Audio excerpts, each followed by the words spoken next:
Apocalypse, chapitre 11.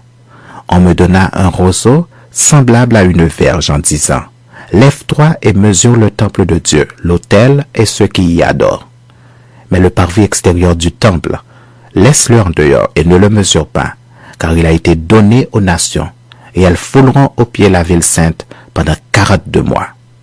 Je donnerai à mes 2 témoins le pouvoir de prophétiser, revêtus de sac, pendant 1260 jours. Ce sont les 2 oliviers et les 2 chandeliers qui se tiennent devant le Seigneur de la terre.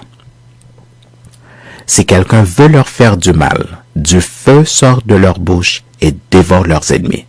Et si quelqu'un veut leur faire du mal, il faut qu'ils soient tués de cette manière. Ils ont le pouvoir de fermer le ciel afin qu'il ne tombe point de pluie pendant les jours de leur prophétie.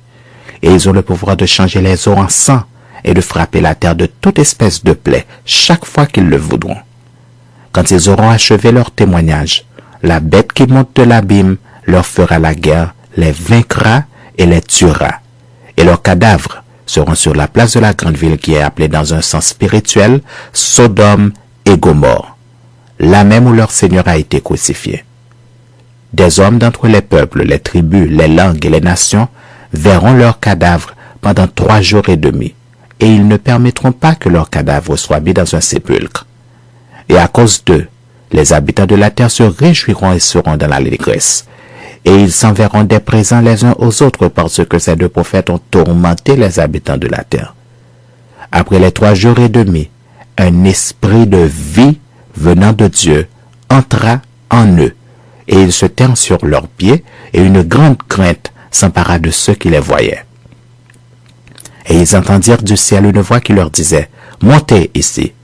Et ils montèrent au ciel dans la nuée, et leurs ennemis les virent. À cette heure-là, il y eut un grand tremblement de terre, et la 10e partie de la ville tomba. 7000 hommes furent tués dans ce tremblement de terre, et les autres furent effrayés et donnèrent gloire au Dieu du ciel. Le second malheur est passé. Voici le 3e malheur vient bientôt.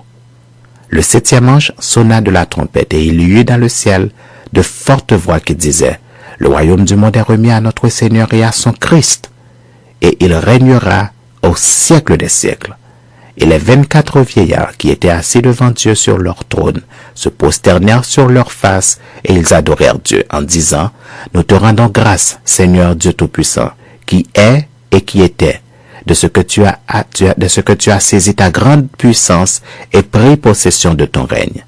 Les nations se sont irritées et ta colère est venue.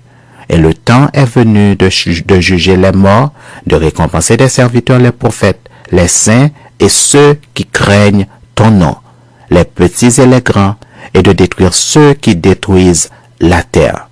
Et le temple de Dieu dans le ciel fut ouvert, et l'arche de son alliance apparut dans son temple.